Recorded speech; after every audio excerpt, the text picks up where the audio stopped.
Vamos então para a quinta e última parte aqui, né, do nosso contexto bíblico. E nós paramos aqui no capítulo 20, né, que vai falar aqui agora da morte do rei Ezequias. Então ele morre e seu filho agora Manassés assume em seu lugar. Então Manassés, ele foi um demônio ali, né? Ele foi um cara que corrompeu demais ali o reino aqui em Judá. Manassés, ele tinha 12 anos, né, quando ele começou a reinar, e ele governou por 55 longos anos ali em Jerusalém. Ele fez o que é mal aos olhos do Senhor, né? Olha quanta coisa ele fez. Ele edificou os altares que seu pai Ezequias havia derrubado. Levantou altares, né, ali dentro da casa do Senhor. Olha só para você ver. Né? Ele levantou altares ali para todos os exércitos do céu. Ele dedicou a feitiçaria, recorreu a médiuns, fez coisas piores do que as nações pagãs que o povo já havia expulsado ali. Ele derramou sangue ali nas ruas de Jerusalém, né? De modo que as ruas de Jerusalém foram banhadas ali de sangue. Então ele fez coisas muito perversas ali diante do Senhor. Depois disso, né, ele morre e ele é enterrado ali, né, no jardim de Uzá, ali próximo do seu palácio, e seu filho Amon vai lhe suceder. E lembra, né, nós estamos aqui no reino de Judá.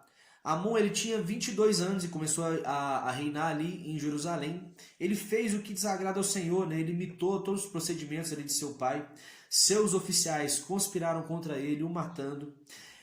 E em seguida, o povo, né, até teve compaixão ali de Amon e ele matou todos aqueles que conspiraram contra, né, Amon, matando. E eles nomearam ali Josias como rei, né, no lugar de Amon. Josias, ele tinha 8 anos, né, quando ele começou a reinar, e ele governa ali também por 31 anos em Jerusalém. Ele ordenou a Safã, né, que era ali um escrivão, e ao seu sacerdote Hilquias, para conferir, né, o dinheiro que tinha no templo, para eles poderem fazer uma restauração. Acontece que o sumo sacerdote Hilquias, ele encontrou a Torá ali, e ele pediu ali para Safã ele ler. Então assim que Josias ele ouviu a leitura do livro, Josias era um homem que temia a Deus, ele imitou assim todos os processos, né, ele imitou ali a Davi. Então, quando ele ouviu aquelas palavras daquele livro, ele rasgou as suas vestes e ele diz assim, gente, né, conforme essas palavras ali, ele vai dizer para o povo, nossos antepassados errou muito, a gente tem que obedecer a Torá. Então, Ezequias agora ele vai mandar ali, né, o seu servo, Safã e Hilquias, e procurar uma profetisa chamada Ulda, melhor dizendo. Ela morava ali na parte baixa de Jerusalém, e ela disse que o Senhor vai trazer castigo sobre aqueles moradores, né? E ela diz também que Deus ouviu o pranto ali de Josias e que ele não vai participar desse castigo, né? Deus vai recolher ele antes. Então pronto, eles ouviram a profecia ali dessa profetisa chamada Ulda. Josias então agora ele chama todas as autoridades ali, os anciões, e eles vão renovar ali o seu pacto, a sua aliança com o Senhor, né? Renovam com Yahvé, o povo também renova a aliança com o Senhor. E agora o que Josias vai fazer? Ele vai fazer uma reforma religiosa ali em Jerusalém. Então agora olha que tremendo que ele vai fazer. Ele vai tirar agora, né, todos os objetos, né, feitos ali a Baal e a Zerá. Ele vai destituir todos os falsos profetas, os falsos sacerdotes, que queimavam, né, incenso ao sol, à lua, aos planetas e todos os exércitos celestiais, né? Lembra que Deus disse que nada que há abaixo do céu ou em cima do céu é para ser adorado. Então o povo estava adorando, né? Isso, conforme Manassés tinha instituído isso aqui. Então Josias destrói tudo isso, faz uma reforma religiosa ali. Ele tira da casa do Senhor o poste idólatra que Manassés havia construído. Ele vai agora também destituir os prostitutos religiosos, né, que eram os sodomitas, que ficavam ali nas dependências do templo. Mandou trazer os sacerdotes de Judá e ele vai desonrar todos esses sacerdotes ali, né? Ele vai pegar ali ossos, né, e queimar ali nesses altares, né, profanando esses altares idólatras. Ele vai exterminar também os cavalos, né, em adoração ao Deus Sol. Ele também vai derrubar os altares que estavam nas colinas, né, que eram conhecidas ali como lugares altos. E esses, né, lembrando sempre, esses altares, os reis, né, sempre que acertavam, eles deixavam de destruir esses altares que ficavam nessas colinas, conhecidos como lugares altos. Esses lugares eram também conhecidos como Monte da Destruição, Monte do Pecado, né? E eles erguiam ali deuses para Astarote, para para o deus Quemos, Milcom, né? Todo deus aí pagãos. Ele derrubou os postes também da deusa Azerá e Baal, profanou o lugar onde eles estavam enchendo com ossos humanos. Olha quanta perversidade ali. Josias também vai destruir aquele altar que Jeroboão havia construído ali em Betel, o bezerro de ouro que ele tinha erguido, né? Ele ergueu um em Betel e um em Dan. A Bíblia não diz que ele, né, destruiu o altar que estava em Dan, mas o de Betel ele destruiu. E assim, quando ele estava lá em Betel, ele também tirou das sepulturas, né, que estavam ali ao lado, os ossos, e queimou esses ossos ali nesses altares, né, profanando também aqueles lugares. Só que Josias também ele vai ver ali agora a sepultura daquele homem de Deus que havia profetizado contra Jeroboão. Lembra desse homem de Deus? Então ele havia sido enterrado ali no túmulo daquele profeta, né, de Samaria. Então a Bíblia vai dizer que Josias ele não destrói esse altar onde estavam ali tanto o profeta velho, né, como o homem de Deus. Ele tirou os santuários, né, dos lugares altos em Samaria e mandou executar todos os sacerdotes idólatras. Uau, cara, esse homem fez uma grande reforma ali, né, em Jerusalém. Ele mandou também celebrar a Páscoa, pois não se celebrava a Páscoa desde o dia em que os juízes julgavam Israel e nem nos períodos dos reis em Judá. Então em Jerusalém não havia, né, a celebração da Páscoa, né, nem no período de juízes e também no período dos reis. E esse homem vai restituir tudo isso. Ele exterminou todos os médios, né? Então a Bíblia diz que nem antes e nem depois de Josias houve um homem tão leal, né, com o coração disposto ali a obedecer a Torá, a lei do Senhor. Então, mas diante disso, Deus ainda não tinha, né, esquecido dos insultos que Manassés havia feito. Deus ele não perdoou ali Manassés. Deus disse que vai expulsar, né, expulsará Judá, assim como expulsou e rejeitou Jerusalém, e bem como ele também rejeitou o templo do Senhor, que era um lugar onde ele disse que o nome dele estaria ali para sempre, mas o Senhor, a Bíblia está dizendo aqui que ele rejeitou esses lugares, por causa das práticas abomináveis que eles fizeram ali. Depois desse tempo, o faraó Neco, que era o faraó, né, o rei do Egito ali, ele vai agora lutar ali contra Josias, e Josias ele vai ser morto nessa batalha lá em Meguido. Então Josias ele foi transportado e sepultado num jazigo familiar, e Joacás, né, seu filho, vai lhe suceder. E por que ele morreu nessa batalha? Porque agora a gente vai entrar aqui, né, num período onde a gente vai ver que agora o reino de Judá vai ser ali agora, né, levado cativo pelos babilônios. O reino de Israel já está cativo aqui, né, pelo povo assírio. E agora é a vez aqui, né, de Judá ser cativo pelos babilônios. Por isso Josias morre, né, para não passar por esse momento. Então agora nós temos seu filho aqui, né, Joacás, que ele tinha 23 anos e reinou 3 meses em Jerusalém. Fez o que era mal aos olhos do Senhor. Então o faraó Neco mandou prender ele, para que ele não reinasse em Jerusalém. E Neco ele vai instituir agora Eliaquim, que era, né,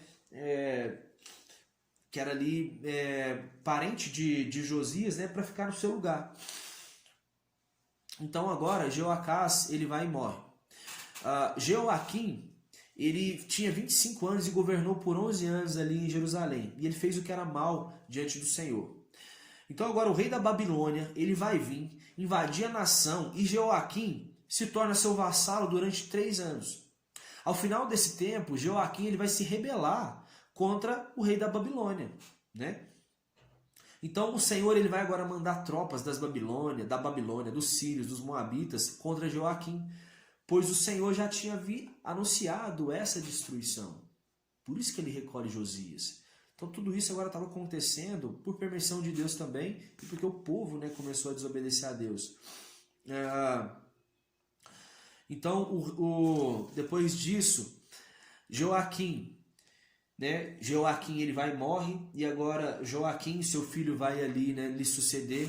Joaquim ele tinha 18 anos e governou por 3 meses em Jerusalém.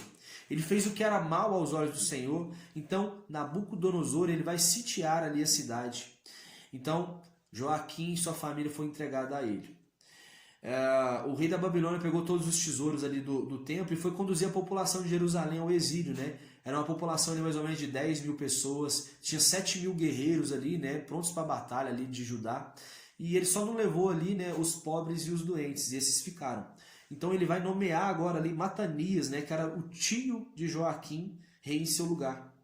Ele vai mudar o nome, né, desse tio de Joaquim para Zedequias. Zedequias ele tinha 22 anos, ele reina 11 anos ali em Jerusalém. Lembrando sempre, olha, o povo agora está cativo lá na Babilônia. Então agora, né, Zedequias está reinando ali somente por os pobres e os doentes que haviam restado ali, né, em Jerusalém, no reino de Judá. Zedequias ele era irmão do antigo rei Jeoacás. Ele praticou o que o Senhor reprova, né, e depois de certo tempo, Zedequias ele vai promover uma revolução ali contra, né, o rei da Babilônia. Então, no 9º ano do seu reinado, Nabucodonosor atacou Jerusalém. Assim, manteve um cerco por 2 anos na cidade. Então, houve muita fome ali. De modo que, certa vez, as muralhas ali da cidade elas vão se romper. Algumas pessoas ali vão fugir, os babilônios vão atrás deles, né, mas eles conseguem escapar. No entanto, o rei Zedequias ele é levado ali preso. Então, diante ali do rei Nabucodonosor, o rei, né, Zedequias vai estar ali diante dele preso. Então Nabucodonosor manda matar ali ele e todos os seus familiares na sua frente, os seus filhos e filhas, e ele fura os olhos de Zedequias. O rei da Babilônia ele também vai incendiar ali toda a cidade, né? Lembra que Zedequias ele tinha promovido uma revolução e diante disso agora Nabucodonosor ele vai agora ficar muito irado e ele vai incendiar ali Jerusalém, vai colocar fogo, né, em todos os lugares, no templo, no palácio real. Ele coloca abaixo todos os muros da cidade. Ele leva todo o restante do povo para a Babilônia, né? Mas, contudo, ainda deixou ali algumas pessoas. A Bíblia diz que ainda deixou ali os pobres, né? E os que trabalhavam ali nas vinhas e em lavouras em geral.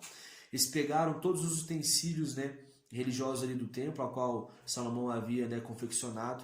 Destruíram as colunas de bronze. Levaram os sacerdotes, né, Seraías e Sofonias, que era vice-sacerdote. E ele, assim, né, que ele chegou ali na Babilônia, ele matou todos esses prisioneiros. Nabucodonosor ele vai nomear Gedalias, né, rei, para governar ali aqueles pobres e aquelas pessoas que estavam trabalhando ali nas lavouras ali em Jerusalém. E vieram 3 homens ali, um chamado Ismael, Seraías e Jazanias, e disse a Gedalias: olha, obedece o rei da Babilônia em tudo, né, que você vai se dar bem. Acontece que um desses 3 homens, chamado Ismael, ele vai vir e matar Gedalias para poder reinar em seu lugar. E ele mata ali, né, alguns judeus e babilônios que estavam também junto com ele. O restante do povo que estava ainda em Jerusalém, né, o restante daquele povo doente, povo que trabalhava nas lavouras, que ainda restava e que não morreram, eles fogem ali para o Egito. Então, para fechar aqui, no 37º ano do exílio babilônico, é nomeado agora ali um novo rei da Babilônia chamado Amel-Marduk. E ele foi nomeado, né, e ele vai agora honrar ali Joaquim. Joaquim ainda estava preso. Joaquim não havia morrido, ele estava ali preso. Lembra quando ele foi levado, né, juntamente com sua família? Então ele ainda não havia sido morto. De modo que agora esse rei do Babilônia, chamado Amel-Marduk, ele vai libertar ali Joaquim e fazer com que ele coma ali a sua mesa, né? Então ele teve misericórdia ali com esse rei que era rei ali em Judá. Então é isso aí, pessoal. Nós terminamos então o livro de 2 Reis. É um livro aqui bem maçante, né? Onde a gente tem bastante informações, é a hora trocando um rei daqui, outro dali, mas isso é muito importante para a gente entender ali, né, que os erros que a gente às vezes comete hoje em dia não são muito diferentes, né, do que os outros reis em Judá cometeram. Então, né, a gente tem que aprender com essas histórias para a gente poder fazer diferente e obedecer ao Senhor. Então é isso aí, pessoal. Valeu, tamo junto e até a próxima aí.